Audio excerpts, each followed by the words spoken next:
At that 4th of July barbecue, I was stuck in a late meeting at the law firm. My sister and parents told my 18-year-old daughter there was no room for her at the table in our tundra cabin in Alaska. She had to walk home alone through the remote trails and spend the holiday in an empty apartment. I didn't make a scene. I took action. My sister found an ultimatum email and started ranting. My name is Michelle Thomas. At that 4th of July barbecue, I was stuck in a late meeting at the law firm. My sister and parents told my 18-year-old daughter there was no room for her at the table in our tundra cabin in Alaska. She had to walk home alone through the remote trails and spend the holiday in an empty apartment. I didn't make a scene. I took action. My sister found an ultimatum email and started ranting. I dragged myself through the door just past midnight, my briefcase heavy with case files I'd been revising for hours. The law firm had me pinned down with a client who kept nitpicking contract terms, even as fireworks lit up the Anchorage skyline. It was one of those grueling days that left me hollowed out, so when I saw her boots by the door, my stomach dropped. Someone's hurt, I thought instantly. Then I noticed her coat slung over the armrest, her backpack untouched, and her curled up on the couch, knees tucked tight like she didn't trust the cushions to catch her. My mind raced to make sense of it. She was supposed to be at the family's tundra cabin an hour's flight from Anchorage for our traditional 4th of July barbecue. She'd begged to go alone this year, her first taste of independence at 18, so proud to prove she could handle it. She'd left early to be respectful, texting me when she landed. My husband and I were both tied up with work, so the plan made sense until it didn't. I called out softly, not wanting to startle her. Her eyes snapped open wide and alert, like she hadn't been asleep at all. "Hey," she said, her voice barely above a whisper. "Why are you here?" she asked, sitting up slowly, her hands fidgeting with the edge of her sweater. I sat beside her. "They said there was no room?" she said. Her voice cracked and she tried to shrug it off, but the hurt clung to her words. "No room where?" I asked, confused. "At the table," she answered. "They weren't expecting me. Too many people already." My sister had looked at her like she was a complication, like her showing up ruined the barbecue. "But you got there on time, right?" I pressed. "Yeah, right on time," she said, with a dry laugh that didn't reach her eyes. My sister opened the cabin door and stared at me like I'd shown up to the wrong party. She paused, swallowing hard. She said there wasn't a bed either, said it was too late to walk back. But they didn't know where to put me. So I left. I stared at her, my chest tightening. "Did anyone offer to get you a ride back to the airport?" She shook her head. "Nope. Did they at least let you eat?" Another shrug. Table was full. My niece was in my usual spot. Grandpa was laughing with her like she was the star of the night. Nobody looked at me. My sister had said, "It's a full house this year," and the aunts nodded like it was obvious. She glanced at the coffee table. I made toast. I followed her gaze. A single slice of toast, cold and bent, sat on a paper towel next to half a banana. That was her 4th of July meal. Something twisted inside me, not quite rage, but a sharp, icy feeling like glass about to shatter. "I wasn't that hungry," she mumbled, "not really." Her eyes started to glisten. She fought it, blinked hard, bit her lip, looked away, but the tears came anyway, slow and quiet, like she couldn't stop them. "I felt like I was intruding," she whispered. "Like showing up was rude." She'd brought a pie thinking they'd have enough food but left it behind when they sent her away. I sat closer, wrapping an arm around her. She leaned in like she'd been holding herself together out of sheer will. "I know they don't like you," she said after a moment, wiping her nose on her sleeve. "But I thought—" She trailed off. "You thought you were just the kid, not part of their issues," I finished. She nodded. "They didn't even say it meanly," she added. "It was like I was a chair they didn't have room for." I didn't sleep that night. I sat in the kitchen, staring at her backpack, still zipped, packed with care, a sweater my sister once complimented, a tin of cookies she'd baked. I opened the fridge. Nothing special inside. We hadn't planned a backup holiday. Why would we? We trusted them. But that trust broke when they looked at my daughter, my brave, sweet girl, who showed up on time with a smile and told her with 28 people crowded around that barbecue table, "There's no room for you." They didn't mean space, they meant her. The next morning, my husband came home while she slept. I told him everything. He stood quiet for a long moment before asking, "What do we do now?" The next morning, I couldn't shake the image of my daughter curled up on the couch, her backpack still packed from the night before. I needed to hear every detail of what happened at that barbecue to understand how far my family had gone. I walked into the living room where she was still sleeping, her face softer now, but marked by faint tear stains. I gently touched her shoulder. "It's morning. Let's talk more." She stirred, rubbed her eyes, and sat up, pulling her sweater tighter around her. "Mom," she said, her voice rough from the night's emotions, "I don't even know where to start." I sat beside her, ready to listen. "Start from when you got to the cabin. Everything." She took a deep breath and began her words, careful but raw. "I landed in Anchorage and took a shuttle to the tundra cabin. Got there right on time, just as the barbecue was starting.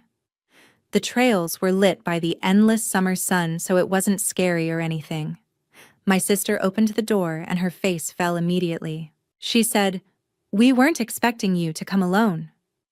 But I had confirmed with Grandma last week." My sister just shrugged and said the table was full with 28 people already, including cousins and neighbors from the nearby settlement. My niece was in my usual spot, chatting with Grandpa like she was the center of attention. No one made eye contact with me, as if I was invisible. My sister added that there was no bed left and it was too late to head back, but they didn't know where to put me, so I turned around and left without grabbing a bite. I interrupted to ask, did they offer any food at all? She shook her head. Nothing.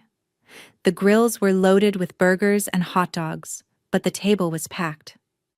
I saw the aunts nodding when my sister said, "Full house this year?" It felt like they planned it that way.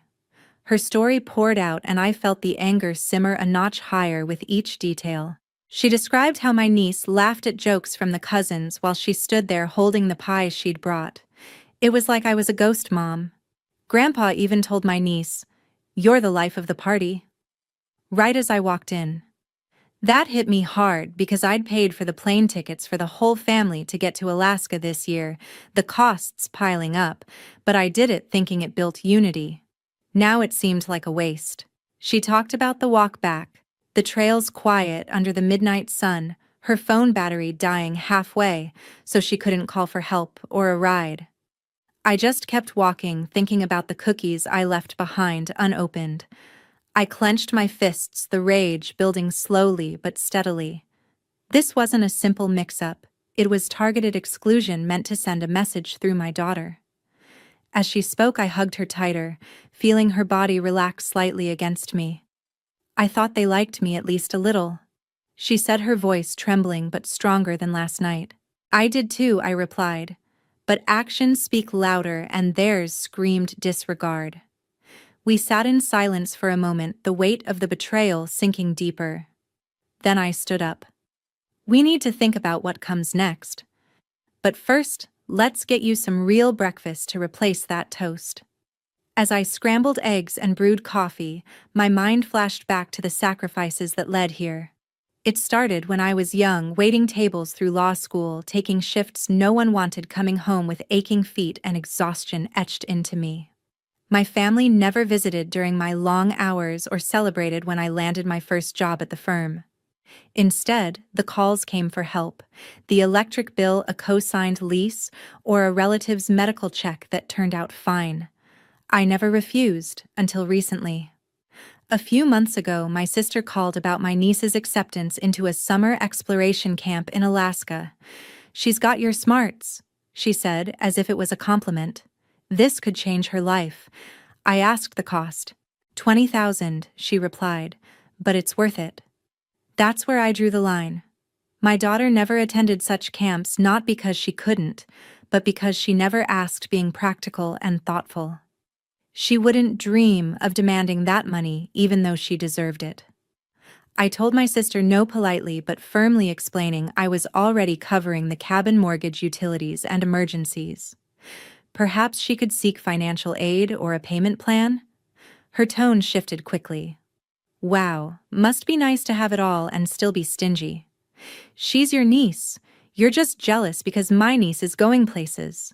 That stung, especially when I overheard my mom echoing similar words a week later, implying I held the family back by succeeding and making others look bad simply by existing. I didn't argue or justify. I just said no and meant it. That was 3 weeks before the 4th of July. My daughter had been excited to go, said she felt grown up handling the trip herself. She packed her bag with small gifts for the younger cousins and texted me upon arrival. Everything seemed fine until it wasn't. Hours later, I walked in to find fine canceled. My daughter looked up from the couch with a wobbly smile, begging me to pretend it wasn't a disaster. She told me in a small voice that my sister had murmured, "No space at the table or anywhere else," despite counting 28 chairs in use, a math problem with one variable, her. I listened, letting her words echo like a dropped bag. Then I wrapped my arms around her and let the silence speak. She fell asleep, still in the sweater meant to impress them. When the apartment quieted, I sat in the kitchen staring where her holiday meal should have been. I replayed every mortgage payment, every utility bill, every just this once that became permanent. They hadn't run out of room, they'd run out of gratitude. And they'd used my daughter to deliver the message. That flipped the switch. No more explanations, no more polite talks. I didn't decide if I'd act, only how soon. We didn't speak much on the drive to the firm later, my husband beside me, his hand on my knee, grounding, not comforting, just present. That was enough. The morning after the 4th always has that hazy quiet, like the world's hungover on smoke and sparklers. I hoped the cabin was empty, but it wasn't, judging by the emails pinging in. I held the draft tight. I hadn't slept between the meeting, the scene with my daughter, the cold toast still on the counter uncleaned. It hummed in my brain like a fault line. While making breakfast, my mind drifted to my childhood, when being smart meant being the outsider in my own family. It set the tone for all the sacrifices I'd make later. I can't recall the exact moment someone first called me strange, probably before I even understood the word. At 6, I found a broken toy car and asked to take it apart, not to be odd, but to figure out how it worked. My mom slammed her hand on the kitchen counter and snapped, "What's wrong with you, Michelle?" My sister laughed and told everyone I was trying to build a robot to scare them. I got sent to my room for upsetting her. That pretty much shaped everything. I loved puzzle books, begged for a toolkit one birthday, and talked about how engines worked during dinner. At school, I was the kid raising her hand with answers. In my family, that earned me the know-it-all label. Nobody else chased college, most barely finished high school on their first try. I studied during commercial breaks while they watched sitcoms. By 12, my dad started joking, half serious, that I couldn't be his.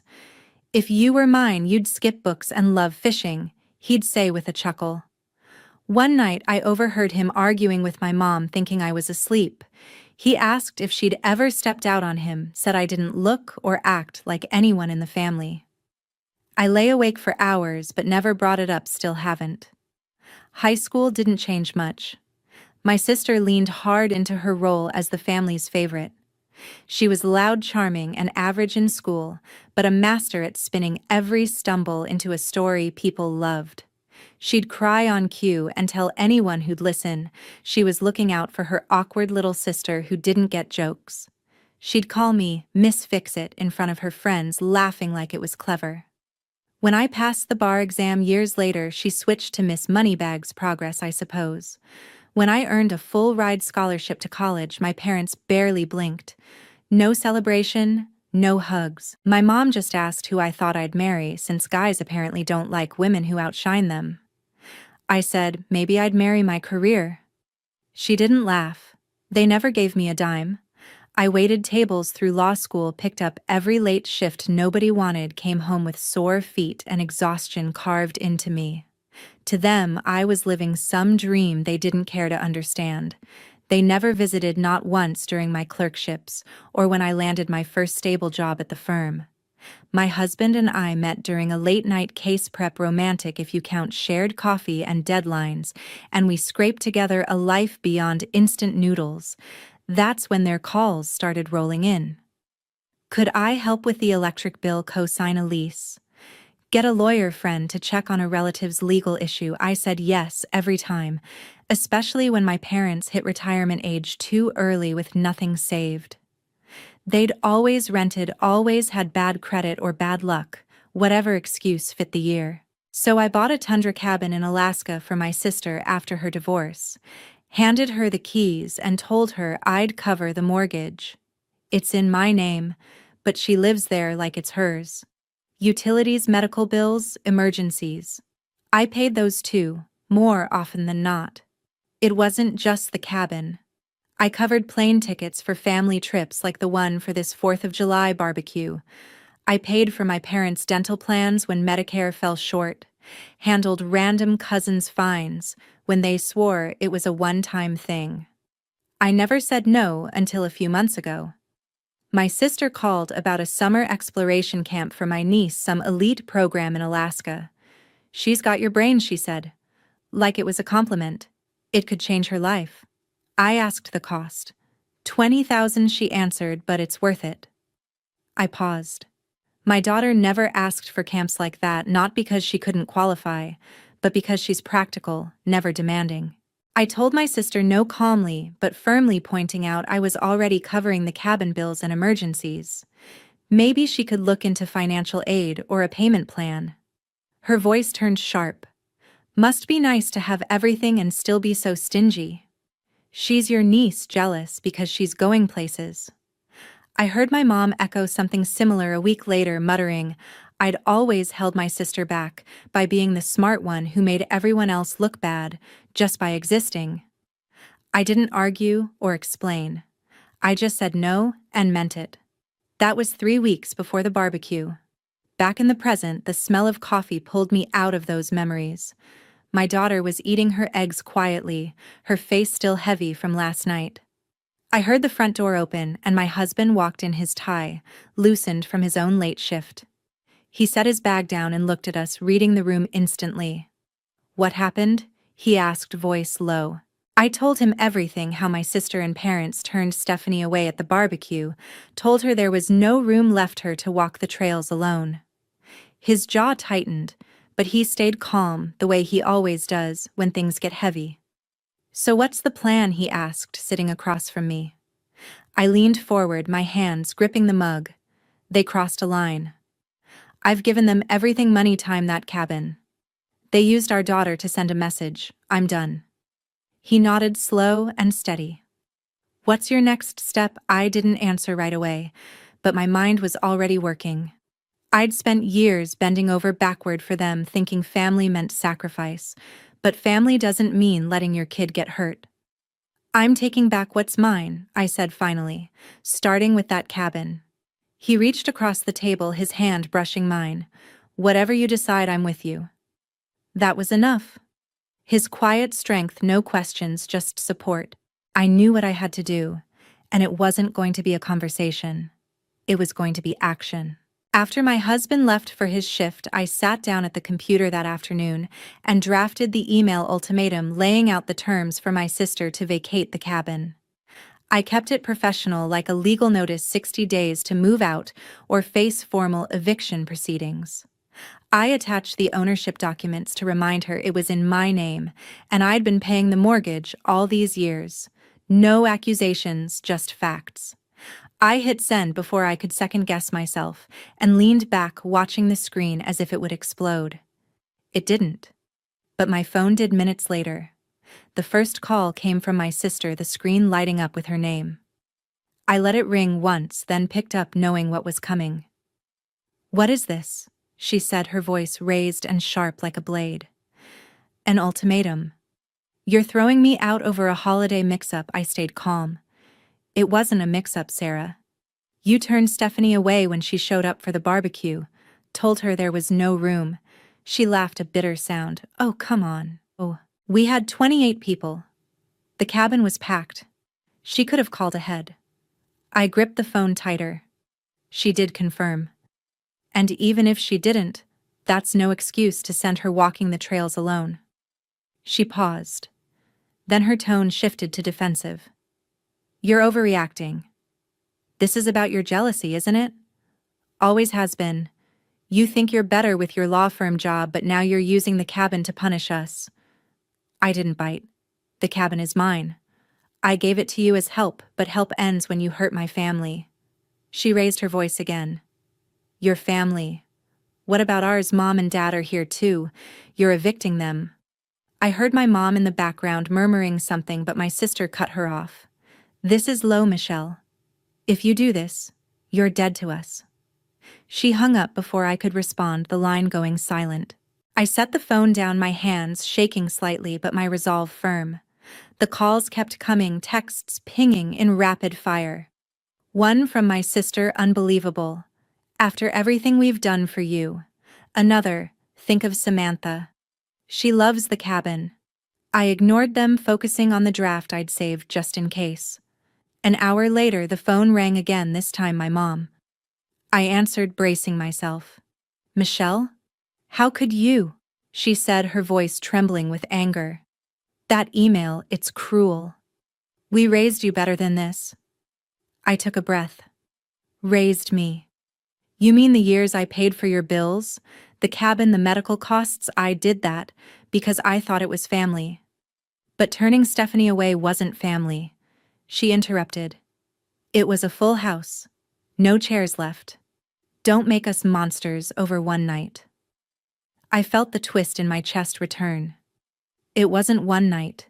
It's years of taking and no thanks. And now my daughter pays for it. She sighed, dramatic as always.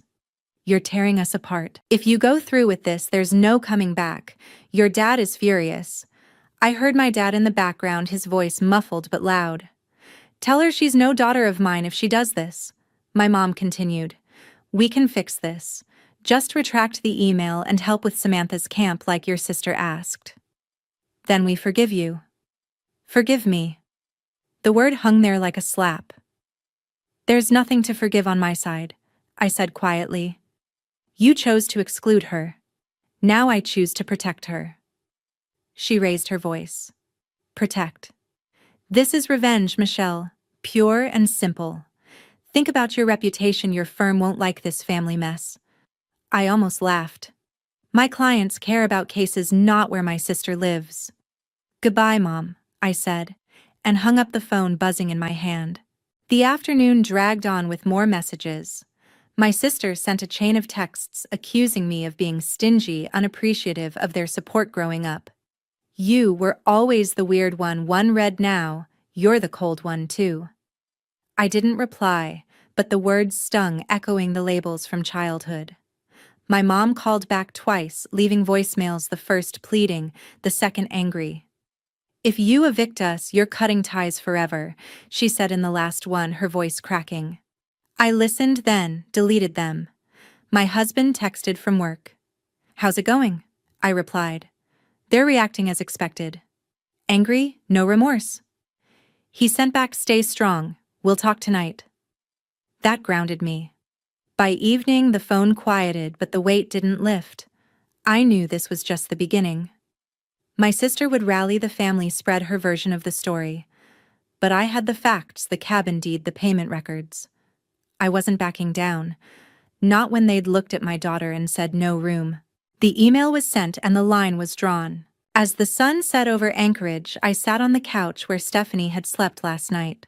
She was out with friends now, trying to shake off the hurt, but I could see it lingered in her eyes. I opened my laptop again, reviewing the email to make sure it was airtight. Dear Sarah, it started as the owner of the property. I'm giving you 60 days notice to vacate. I listed the reasons without emotion: the mortgage in my name, the lack of agreement, the recent events that showed the arrangement no longer worked. I attached bank statements showing years of payments. It was legal, clean, no room for argument. But arguments came anyway. The phone rang once more, my sister again. I answered. You can't do this, she said, breathless. Mom's crying, Dad's pacing. The cabin is our home. I stayed steady. It was a gift. But gifts come with trust. You broke that when you sent Stephanie away. She scoffed. It was one barbecue. Get over it. That was it. No sorry, no acknowledgement of the pain. 60 days, Sarah, I said, and ended the call. The silence after was heavy but freeing. They'd fight, but I was ready.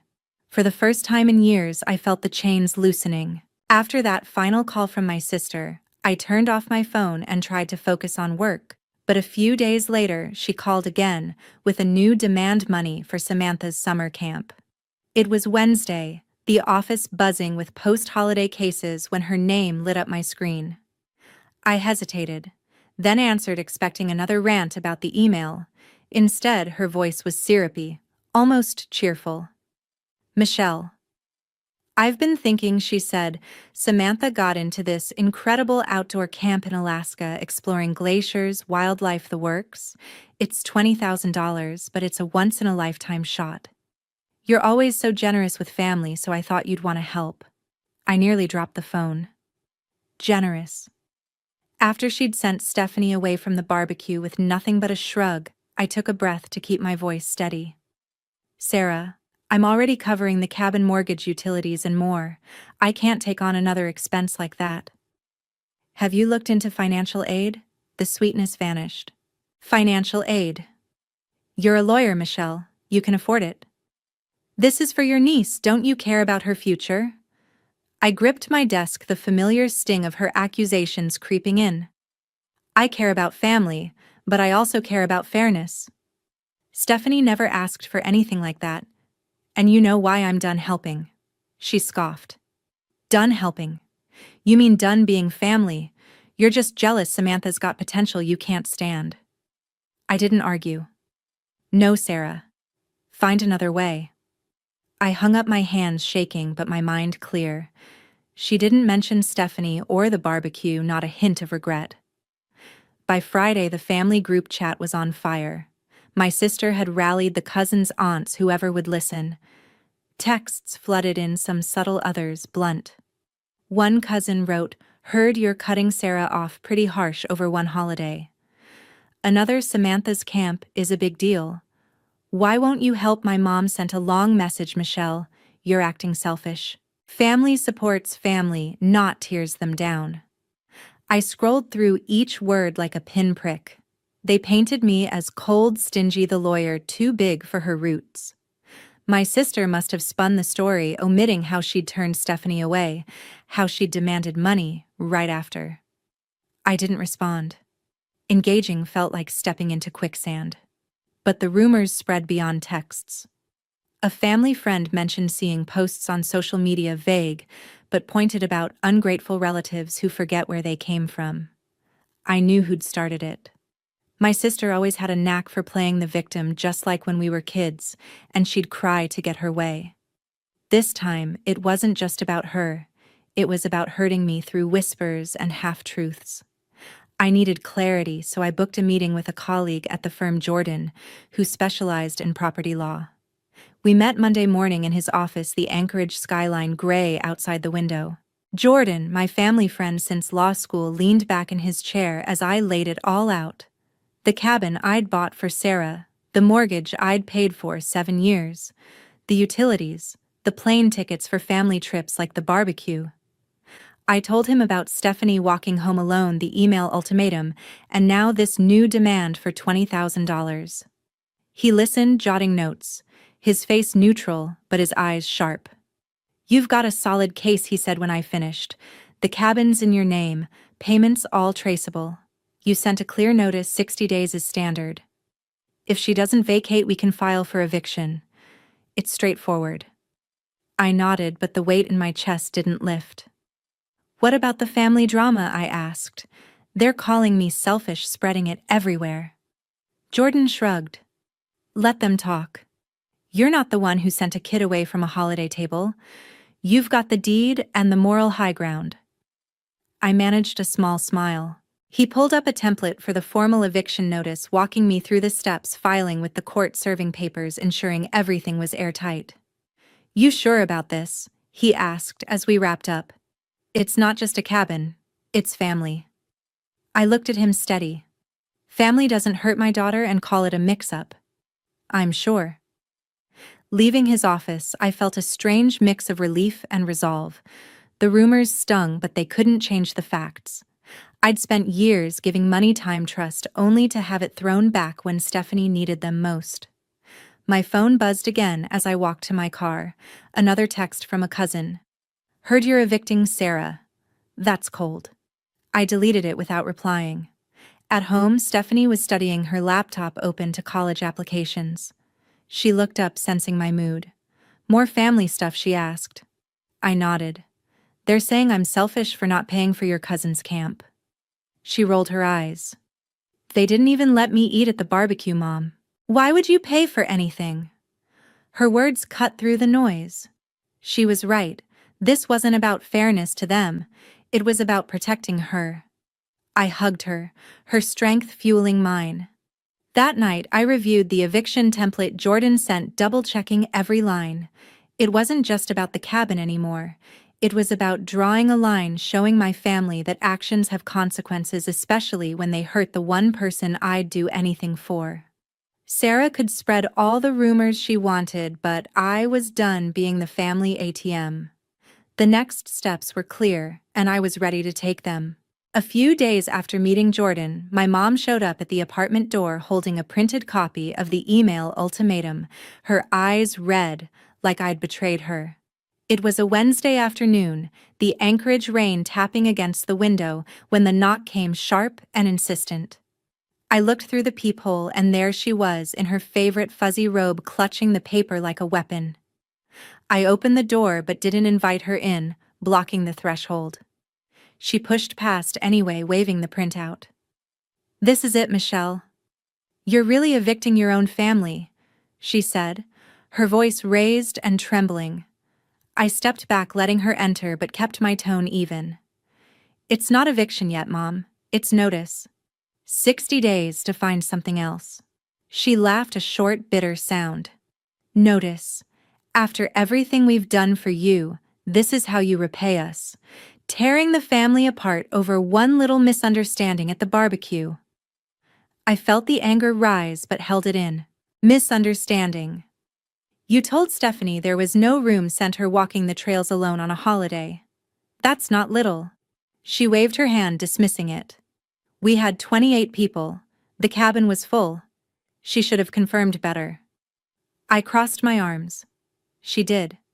And even if she didn't, you don't treat your granddaughter like that. She paced the living room, her robe swishing with each step. You're exaggerating. No one meant to hurt her. But now you're hurting all of us.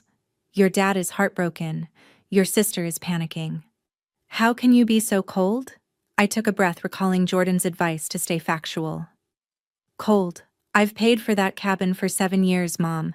Mortgage, utilities, everything. I did it to help. But help has limits, especially when you hurt my daughter. She stopped and looked at me, her eyes narrowing. Limits. Family doesn't have limits. We raised. You gave you everything. And now you send this. She held up the printout and in one swift motion tore it in half, the paper ripping with a sharp sound. She let the pieces fall to the floor. Like that ended it. There. That's done. Now retract it and pay for Samantha's camp, like Sarah asked. Then we'll forgive you for this tantrum. Forgive me? The word hit like a punch. You think tearing the printout voids the notice? I said, my voice steady but firm. It's legal, Mom. And forgiveness. You haven't even apologized for what you did to Stephanie. She straightened, her face flushing. Apologize? For what? A crowded table. Oh, for goodness sake, Michelle, stop acting like we're villains. You're the one destroying the family, threatening your parents over nothing. I stepped closer, my words clear. Nothing. Stephanie showed up with a pie and cookies, excited to be there. You looked at her and said, no room, no bed, go home. She walked those trails alone, her phone dying, no ride offered. She spent the holiday eating cold toast in an empty apartment because you couldn't make space for one more chair. That's not nothing. She flinched for a second, but recovered fast. She's 18. She can handle it. And the camp for Samantha, it's $20,000, but it's her future. You owe us that much after all we've sacrificed for you. I shook my head. The hypocrisy burning. Sacrificed. You mean the years I waited tables through law school paid for your bills, the cabin, the medical plans? I sacrificed Mom. And now you want more while ignoring what you did to my child. She crossed her arms, mimicking me. Your child is fine. This is about you. Always has been. The smart one who thinks she's better. Well, newsflash, family sticks together. If you evict us, you're no daughter of mine. The words stung, but I didn't waver. If sticking together means letting you hurt Stephanie, then I'm okay with that. The notice stands. Find a new place. She stared at me, her mouth opening then closing like she couldn't believe it. You'll regret this, she said, finally turning toward the door. We all will. But we'll forgive if you fix it now. I didn't move. There's nothing to fix on my side. You chose exclusion. Now face the consequences. She left without another word, the door slamming behind her. I stood there, the torn paper on the floor mocking me, but my resolve held. They didn't ask about Stephanie, didn't express regret, just demanded forgiveness and money. It confirmed everything. I wasn't overreacting. My husband came home that evening and I told him about the visit. He listened, his face tight. They still don't get it, he said, hugging me. But you did the right thing. Stephanie overheard from her room and joined us. Grandma came here, she asked, her eyes wide. I nodded. She tore the email printout, thought that ended it. Stephanie laughed, a small, sad sound. Like that changes anything. They didn't even say sorry, did they? I shook my head. No, just more demands. She hugged me too. Thanks for standing up, Mom. It means a lot. That fueled me. Jordan called later to check in. How's the family reacting? I told him about the visit, the tear. The forgiveness line. Classic denial, he said. But legally, it's solid. We'll file if needed. I thanked him and hung up, knowing the battle wasn't over. My sister texted that night, Mom's devastated. Fix this or you're out of the family. I deleted it. They could threaten all they wanted, but I was done bending. The line was drawn, and I wouldn't cross it back. After my mom left the apartment that day, I contacted Jordan to push forward with the legal process for selling the cabin, and within a week, a buyer had made an offer. The notice was already in place, 60 days ticking down, but I wasn't waiting for them to comply. I listed the property priced fairly for the Alaska market, not inflated to squeeze every dollar, just enough to close the chapter. The buyer, a young family from Anchorage, loved the tundra location for weekend getaways, and they wanted it vacant. Vacant possession required, the agent reminded me over the phone. I understood and confirmed we'd handle it through the courts if needed. Jordan filed the formal eviction that same week, serving the papers via certified mail to the cabin address. My sister received them and the calls started anew, but this time I didn't pick up. Texts came in waves from her. You can't sell our home. This is theft. From my mom. Stop this now, or you're no longer welcome. I deleted them, all, the chains loosening further with each one. They hadn't moved a thing, Jordan reported after a check-in call. They're digging in, he said. We proceed with the hearing. I agreed, knowing it would get ugly, but necessary. The eviction hearing was set for the end of the month in the local court near the cabin. I didn't attend, sending Jordan in my place with all the documentation, deed, mortgage records, payment history. From what he told me later, it wasn't pleasant. My sister showed up with my parents in tow, all three arguing that the cabin was a gift, a family home, not mine to sell. The judge reviewed the papers and ruled in my favor, property in my name, no lease agreement, eviction granted. They had 10 days to vacate or face removal by authorities. My sister raised her voice in the courtroom, calling it injustice, but the gavel came down. Jordan texted me the outcome win.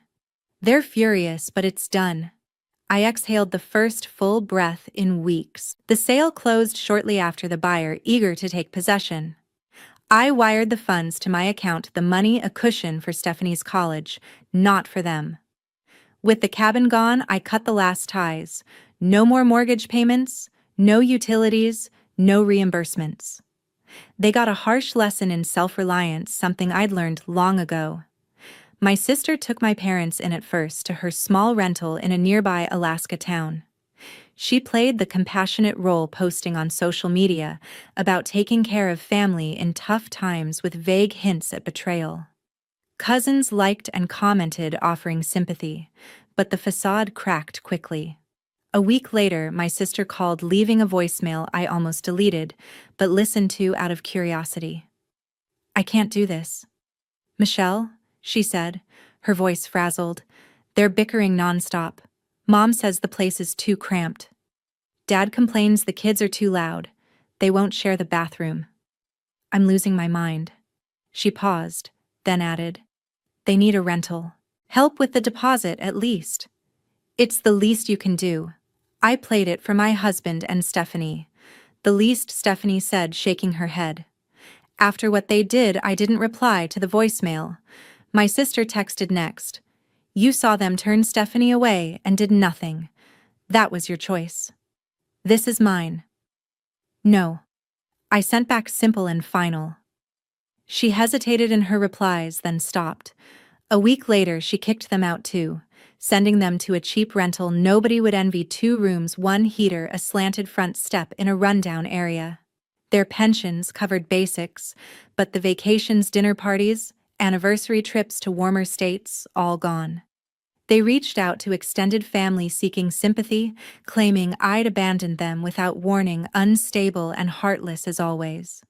But I'd already talked to the uncles and cousins, quietly sending scanned bills, the eviction order time-stamped. One uncle replied, "Didn't know the full story." Wow. Another sent a thumbs up, no words needed. No one stepped in to rescue them, and I didn't either. The calls and texts slowed but didn't stop completely. My sister tried one last time a month after the sale. "The rental's falling apart. Help us find something better." I blocked the number. The freedom was tangible, like a weight lifted. Stephanie noticed it too. "You seem lighter, Mom," she said over dinner one night. I nodded. "I am. No more carrying them." My husband squeezed my hand. "Good. Now focus on us." And I did. The money from the sale went into her college fund, giving her options she'd never demand but deserved. The family faded into silence, their choices catching up to them. 2 years later, I sat on the porch with Stephanie, sipping iced tea under the Anchorage sun. No plans, just a peaceful afternoon. Life had settled into a rhythm I hadn't known was possible, without the constant pull of family demands. Stephanie was thriving in college, studying environmental science, inspired by those Alaska trails she'd walked alone that night. The money from the cabin sale had covered her tuition and more, giving her the freedom to focus without worry. She looked at me across the table, her eyes bright.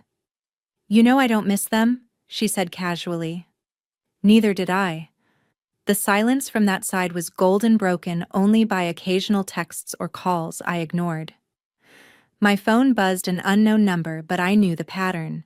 I opened it without thinking. "Hope, you're proud of what you've done." I deleted it instantly, no hesitation, no reaction. Stephanie noticed. "Them again?" she asked offhandedly. "Probably," I replied. "But they're not my problem anymore." And they weren't. They'd said no room for Stephanie at their table. Now there was no room in our lives for their cruelty, control, or manipulation. They were still in that crumbling rental, pointing fingers at everyone but themselves. From what little I heard through distant relatives, my sister had bounced between jobs, unable to keep the compassionate image she'd tried to project. My parents' pensions barely stretched for the basics, no more trips or parties, the anniversary cruise forgotten. They reached out sporadically, blaming me for their hardships, but never reflecting on their choices. One cousin mentioned my mom complaining at a family gathering about the ungrateful daughter who abandoned us, but the sympathy had dried up. People knew the full story. Now the bills I'd paid, the cabin I'd provided, the way they'd turned Stephanie away, without remorse. No one rushed to help, and that was fine. The freedom tasted sweet, like the iced tea in my hand. Stephanie's success was the brightest part. She graduated top of her class, interning with a conservation group in Alaska, turning that painful walk into passion for the land. "It's funny, Mom," she said one day. "That night on the trails, I felt so small, but it made me stronger." I nodded, proud of her resilience. My career at the firm had steadied too, no more overtime guilt from family pulls.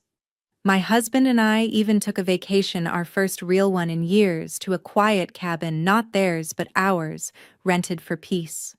Jordan called occasionally to check in, our friendship solid after the legal battles. "How's everything?" he asked in one call.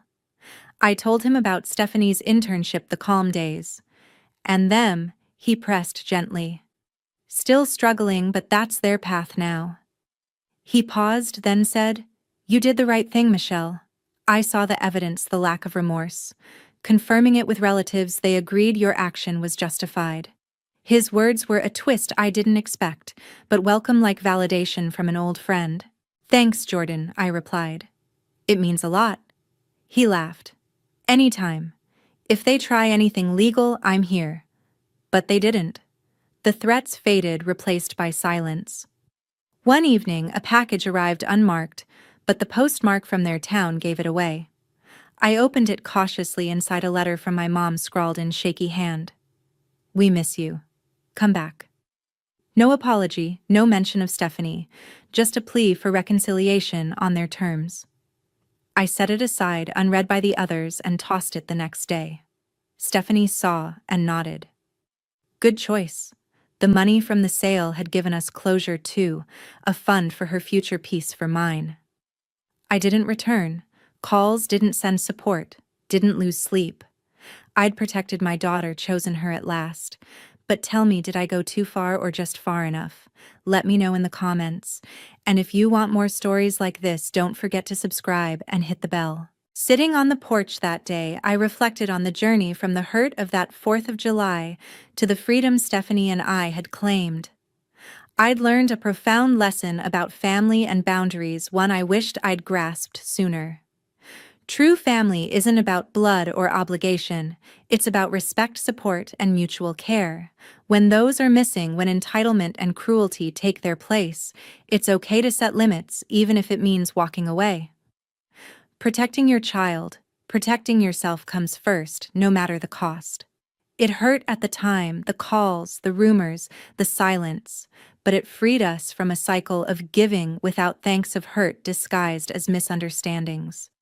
Don't let toxic relationships drain your peace or your resources.